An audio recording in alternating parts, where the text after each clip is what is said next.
Hi guys, it's Candace with Be Your Own You. Our mission is to empower all girls of all ages to love themselves for exactly who they are and to celebrate their differences that make them unique. Yes, you are unique, you are worthy, and you are beautiful.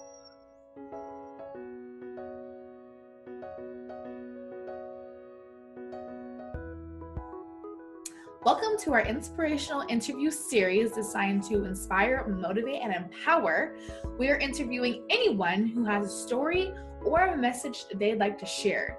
You have a voice, and together we can inspire and empower others. So welcome, y'all, and be empowered. Okay. So today's interview will be with a lovely lady. She's a wife, a social worker, a children's book author, and a mom to the most beautiful little boy that I cannot wait to hear about. But just as importantly, she's a human being who wants to make a difference in the world. So please welcome the lovely Tiffany. Hi, guys. Hi, how are you? I'm awesome. How are you? I'm doing good. It's a Friday, so the weekend's here. Yep, that's always good. So before we kind of hop right into the interview, I kind of want you to just share like a little background about you, if you can sum it up, like a little bio or kind of who you are and what you do. Okay, yeah, sure. So my name's Tiffany, and I'm originally from Oklahoma, but I moved to Arizona when I met my husband, and went to school to be a social worker. I've been a social worker for many years, working in child welfare. I've been a therapist for mostly children, and I've worked in family court as well. But I currently stay at home with my sweet boy, who's 5 now, and I'm writing children's books, and that's pretty much what I'm doing now. Oh my goodness. So do you not work anymore? You stay a full-time stay-at-home mom or? Yeah, I work a little bit here and there as a social worker, and currently I'm on leave. My job was wonderful enough to let me go on leave for a year to spend my son's last year before he goes to kindergarten full time. Oh my goodness. That's awesome that that they're doing that. And then, oh my gosh, kindergarten. So are you excited or nervous or no? A little of both. I'm excited for him. He's very excited to go to school and have friends, make friends, that kind of stuff. But oh yeah. Oh my gosh. I will see. There's 5 of us. I'm the baby. My mom said when I went to kindergarten that I was just the happiest little girl. I was like, bye mom, like, see you later.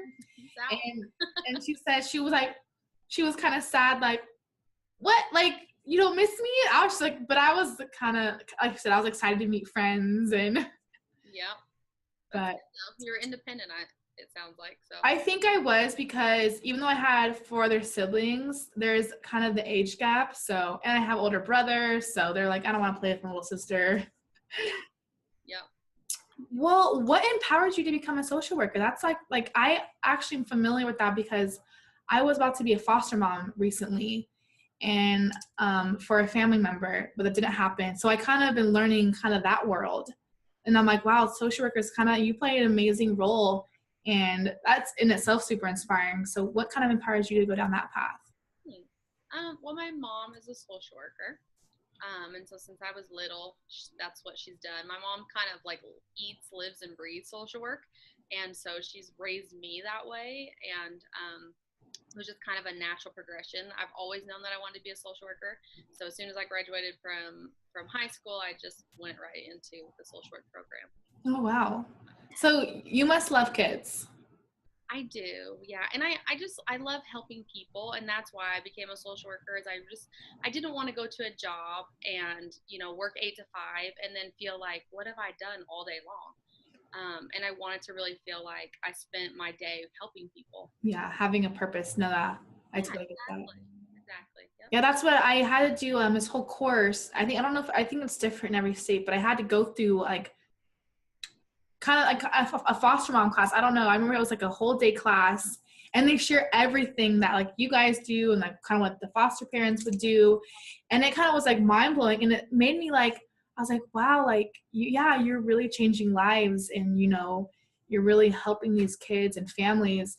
And it made me, I was like, wow, yeah, like I might want to be an actual foster mom for kids that aren't related, because you are making a difference. So it's so needed. It is so needed, and everywhere. I mean, in Arizona for sure, but everywhere it's so needed. And good foster families are priceless to yeah, social workers, to the kids that they serve. I mean, it's to even the bio families, the biological families. They can be so helpful too. yeah, Really no. an important job for sure. So in your story, I'm kind of gonna read it. Okay. You wrote, my son was diagnosed with autism on January 12th at the age of 2. That was the scariest moment of my life, hearing the word autism associated with my sweet boy. So can you kind of break that down, like what happened and like kind of the emotions that kind of overflowed you Yeah. in that sense? Yeah, so January 12th of 2015, so that was 3 years ago when my son was 2.5.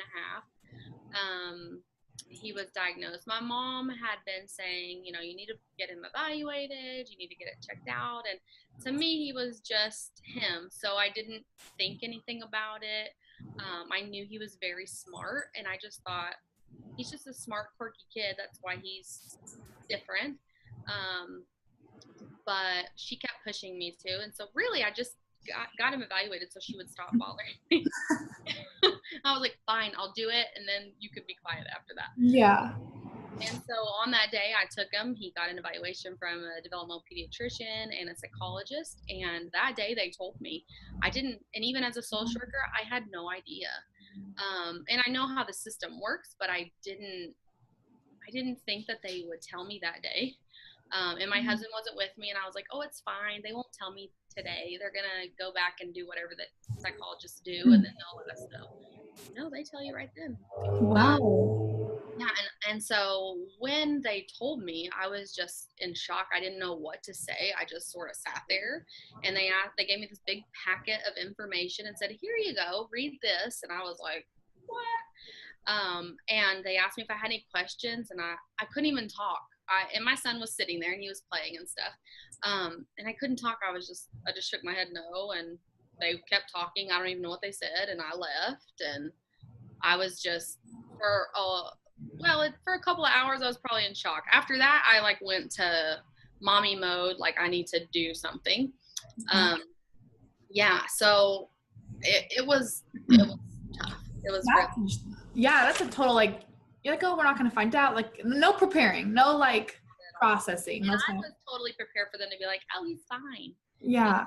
That's what I expected. So for them to actually say, yeah, we think that he is on the autism spectrum, I was like, wow. And that for me was one of my worst fears, just because I didn't know about it. I mean, I didn't know, even as a social worker, I didn't learn about autism that much. I didn't know. The only thing I knew about were like the more severe cases, you know, like if a child is nonverbal, you know, things like that. But I didn't realize that there were people in the world that probably we interact with every day who have autism.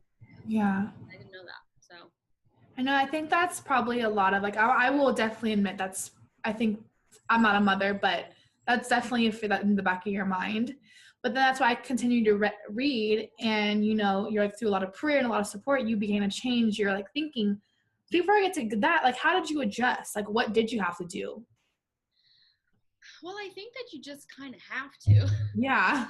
You know, I mean, it's either you wallow in that like fear and self-pity of, you know, how come all these other people are having healthy kids and I'm the one that has the kid with autism, you know? I mean, definitely I went through that. That was part of the grieving process. I was mad.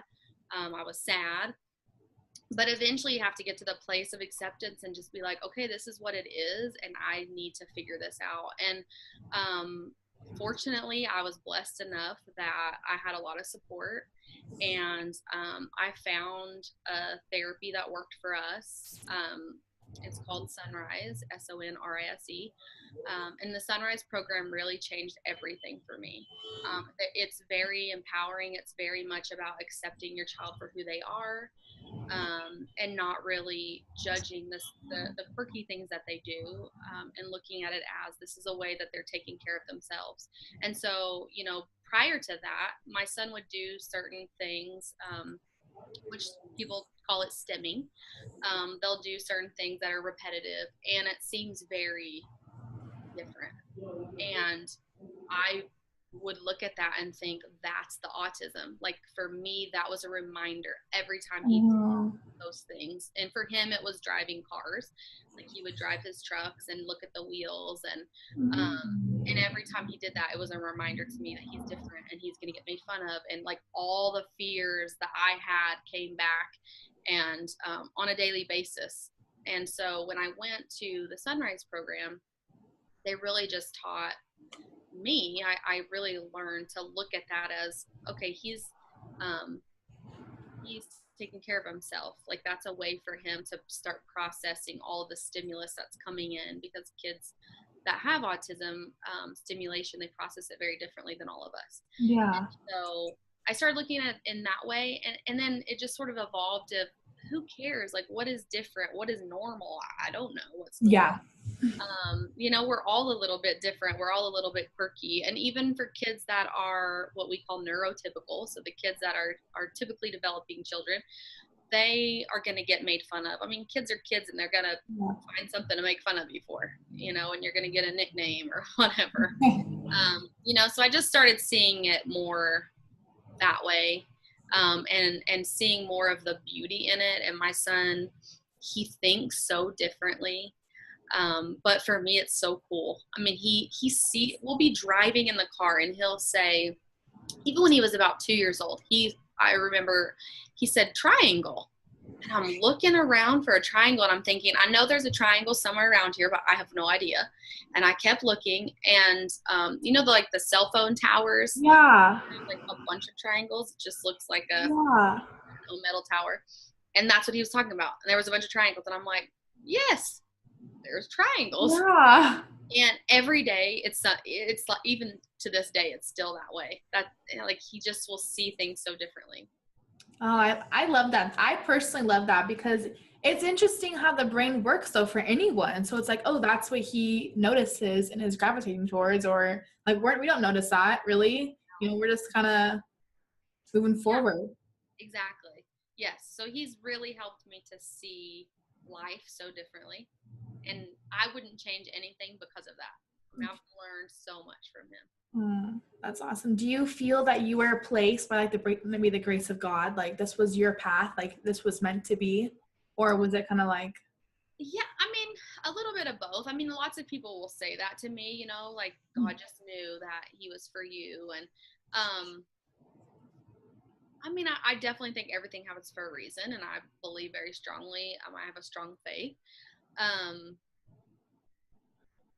Yeah, I don't know. I mean, I think anybody that is a mom, if you have a kid that has any type of special needs, or they're differently abled, you just kind of do what you need to do because you're the mom.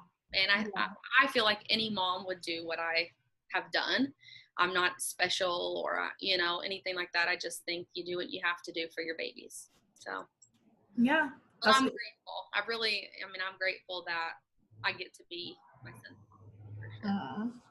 I bet he's so happy to have a mommy like you. You sound amazing. No, no, you sound amazing. Did when because your husband wasn't with you, right? What was his reaction? Or it seems like you kind of went to mommy mode and was like, okay. Was his reaction different? Did anything affect the relationship? Because I have heard stories where sometimes it's just too much, or unfortunately, parents don't go into mommy daddy mode. Yeah, that's a good question. People should ask that more. So my husband was actually on a business trip, and he asked me if I wanted to reschedule the appointment, and I was like, no, you go, I'll do this. And so both of us were thinking it was no big deal. I called him after the evaluation, and I got the diagnosis, and he was on the airplane, and I said, they they had just landed, and I said they gave him the diagnosis of autism, and he cried. And I think that he took it harder than I did, but in a different way, I guess. For a dad, well, for parents in general, I always say, like, when you get a diagnosis of anything, really, you know, for your kids, when you have a child, you have all these dreams for them. And you, since you're probably a little kid, you think about what your kids will be like and what you're going to do with them and all of these different things. And when you get a diagnosis, it's like you really have to grieve the life that you planned. And we totally had to do that. So we both went through the grieving process. I think it was a little bit harder for him. For my husband, he's very much like my son. And I wouldn't be surprised if my husband was on the spectrum. He's never been diagnosed, but he also agrees that, yeah, probably I was. And so I think he felt a little bit of guilt for a while, just thinking that it was his fault for whatever reason. You know, he's just like me, and this is, you know, it's my fault that he has this because I probably have this. And so he went through that whole process of just like self-blame, and I think that was the hardest part for him, and it definitely affected our relationship. I mean, I went into mommy mode, and my whole world, I'm hoping my internet doesn't go out, my whole world became autism and became all about my son. Because for me, I was like, I gotta figure this out. I don't know what this is all about. I would eat, sleep, and breathe autism. And I've said before, I have a master's degree in social work. I have a doctorate in autism. Because I feel like I have researched so much stuff when it comes to autism, but I had to. It was just sort of like a survival thing. So the relationship for sure got put on the back burner for a long time because I was trying to figure it out. And he wasn't in the same place as me, so it wasn't like we weren't doing it together necessarily. It was like I was doing the mommy thing, and he was working and doing his stuff and kind of coping in the way that he knew how to cope. My way of coping was do, you know, like I was working at it. So it definitely did. And now my son's doing really well. So I'm able to kind of take a breather a little bit and have focused on my marriage and my relationship with my husband a little bit more. I mean, even though you never can turn off the mommy brain. Yeah. I've lessened it a little bit. I've turned it down a little bit, and I'm able to focus on other stuff, including my relationship. So things are better, but it definitely is. It's rough. Yeah, because something like that, and it, you know what's crazy though is what you mentioned, but the life you pictured totally changed. Yeah. But that kind of goes with you and me. I don't know, I know me personally, when I graduated high school into college, my first year in college, I had this whole life planned out. And, you know, it didn't go as planned, and I'm still, you know, going through life and figuring out. But it's kind of like anything, the life we plan for ourselves, sometimes it doesn't go that way. Yeah, absolutely. What was your daily routine? Did your daily routine had to change? Like, what did that look like?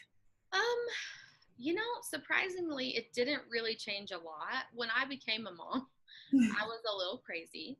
And I feel, for whatever reason, I mean, I believe it was God, but I was very, very structured with my son. I always had a schedule for him.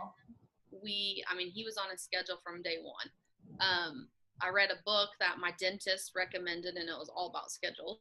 And I was sticking to it. And I was a first-time mommy, so I didn't know anything else. So I just thought the more organized and routine I can be, the better for me, because I don't have a clue what I'm doing. So I was very, very structured, and I always just played with him all the time. I mean, it was just me and him for a while. And, you know, if my house was dirty or whatever, I didn't care.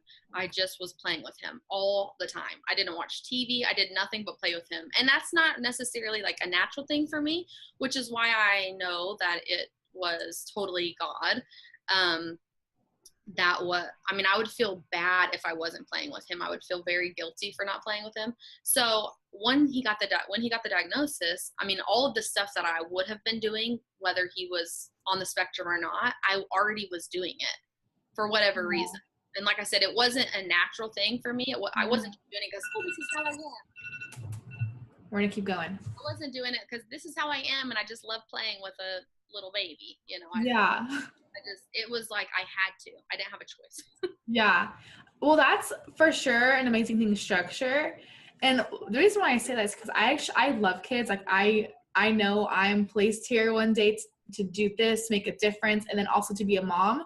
So I know one day I'm going to have a big family. So I'm always a go-to babysitter. And there is this one particular family that I would always, it's a family or friend. It's my like godmother's family. And she has structure. Like I would go there, she's like, oh, they're going to eat at this time, naps this time, bedtime's this time. And it was honestly so easy and so fun because like they just, this routine they had and they knew it. And then I'd babysit other families and there was no structure, which was still okay and amazing. But you kind of see the difference of like, oh, you get mommy time, you get me time because you have this structure and play. Yeah. So I'm sure that did help out a lot. And for sure. The only thing that changed, I guess, as far as scheduling was once my son got services. So he got physical therapy, occupational therapy. We did music therapy. We did speech therapy. And then we did our sunrise therapy at our home. So that definitely changed. My sister did music therapy. Oh, are you there? Therapy. And that was a difference for sure. Yeah, I bet that's a lot. My sister did music therapy. That's what she went to school for. Awesome. Yeah. So, yeah. Music. So it was awesome. We did it for a year and then our therapist had a baby, so we didn't do it anymore. You said that you played, like, whenever you had the chance, whenever he wanted to play, you played. Do you feel, because I know in this day and age, we have iPads, the iPods, and a lot of kids, they do have tools on there for educational stuff, but do you feel one-on-one is better for you, or are you more on the technology side? Yeah, I don't want to offend people, but yeah, I don't like screen time. We don't do very much screen time at all. My son gets 30 minutes a day because he really, really, really likes screen time. So instead of just taking it away, the Sunrise program that we went to, their philosophy is take it away because the one-on-one interaction is best. And I do think that if you can do that, awesome. But in the world that we live in, it's very hard. You know, I mean, all kids have iPads and my son's cousins have them. They have Mario Kart. So, you know, it's for us, it's not realistic to completely take it away, but we put a 30-minute a day limit, and that's what he gets. And he knows that that's what he gets. Once he uses his 30 minutes, then he's done for the day. And he's okay with it because that's a very hard rule that we have in our house, and we don't really go outside of that. So that works for us. Yeah, no, I agree. The behavior that I see when he's doing one-on-one stuff, or you know, with me, or you know, interacting with someone as opposed to the screen time, his behavior is so much different. I mean, he's a completely different kid, which is why for us, I don't do a lot of screen time. No, I agree. I'm kind of like that in a sense. Like, I don't want to offend anybody. Like, I do love technology. I think it is amazing. It's advancing. But at the same time, like when I was younger, and I'm sure with you, it's like we didn't have technology. Like I was playing outside with the neighbor kids. Like, you know, so I miss that for these younger kids now. It's like I just see them glued to their iPads, and sometimes I do understand why, you know, us like parents do that. But I do agree that what I feel like the one-on-one time would probably be the most beneficial one. And for you, you get this connection and time with him. Absolutely. Yes. Okay, so we are past our time, but we're going to keep going because I want to get to your books and how you're an author, and I want to hear about Freddy B. Yeah. So explain that. Yeah. Thank you for asking. Yeah, so Freddy B was actually Freddy the green-haired alligator. That was a story that my dad told me. He made that up when I was a little girl. And it's very different from the Freddy B that I have, but it's the same character, and it was very near and dear to my heart as a little girl. And it's funny how life has evolved, and I feel like because of my experiences and the things that I've gone through, specifically with my son and the journey that I took with him, just in regards to difference and acceptance and loving people for who they are and allowing people to be who they are.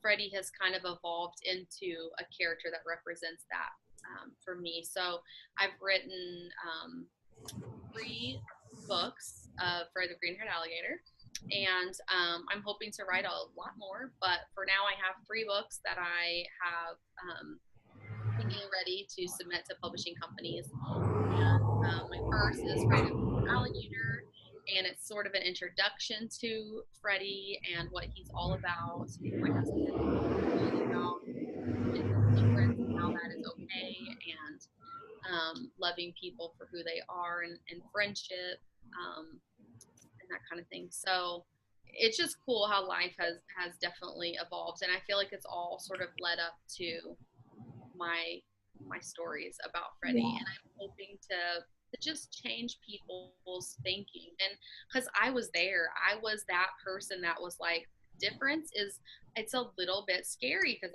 and that's why I think I was so scared of my son having a label, because I was like, that is the scariest thing to me, because I don't want my son to be different. I don't want people to make fun of him. I just want him to blend in and to just have a life where he can just be happy and not ever have people think that he's strange or, whatever. And, but because of him, I've really started looking at people so much differently, and it's kind of like, you know what, whoever you are, that's who you are. Good for you. And if you can be true to who you are, that's beautiful. I mean, I think that difference, I always tell my son, we read Todd Parr books. I'm gonna give Todd Parr props. We read Todd Parr books, and It's Okay to Be Different is like our very favorite book, and that is our motto in our house. And anytime my son, he picks out his clothes, and he picks out crazy clothes, and I say, you know what, it's okay to be different. That's fine. You do you, and that's fine. And so that's what Freddy's all about. And I really just want people to be educated about difference. Yeah. I've created my social media platform around that, around educating people about different disabilities and mental health, just so that the stigma is not there anymore, so that people can start seeing people for who they are and not for their diagnosis. Because I think the more that we know about people, even like autism, the more people know my son and know his story and know who he is, the less scary autism seems. Because my son is awesome and amazing and wonderful, and I've met so many parents who have kids, with different types of disabilities or differently abled kids, and they're so amazing because of their difference. And I just think that that's such an awesome story and cause, and I just really want people to start seeing people that way, rather than, ooh, that person's this or that person's, whatever label they want to give them. Yeah. That person's awesome. I can't wait until they're published out. I'm going to buy them because I love that. I think, and especially for a children's book, for children to learn at that young age, that yes, like, let's celebrate our differences that make us unique and make you unique. Absolutely. So that's just amazing, because that is true. Like, we're all different, no matter what. All of us are. So let's celebrate it and, love ourselves and encourage everyone else to, hey, we're like, love one another. Do you use the word autism? I know there's some people who don't like that word at all. Do you use the label, or? Yeah. I mean, I think that if you don't have some type of a label, people don't really know what you're talking about. So I struggled a long time, whether or not I was going to share that with his school, and our teacher's going to treat him differently if I let them know what his label is. But for him to be able to get the services and the support that he needs, I think people need to know that he has certain struggles or things that he might need support with. So yeah, I'm not easily offended.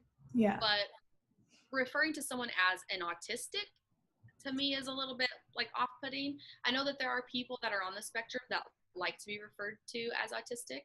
I just personally don't like it, because I feel like that labels the person as that's what they are. Yeah. Then it's a part of them. So for me, it's more, my son is on the spectrum, or he has autism, because it's not who he is, but it is definitely a part of who he is. So that's kind of my philosophy. I haven't heard that. That's why I was interested, because I kind of hear both sides, but how you put it makes a lot of sense. And it's a part of you, but it's not you. That doesn't define you. Exactly. Do you have any advice to parents out there who are maybe going through what you went through when you initially found out, oh, like my son just got diagnosed? Like, give me advice for them. Like, if they're going through what you went through, and I guess still going through. Yeah. Find people that support you.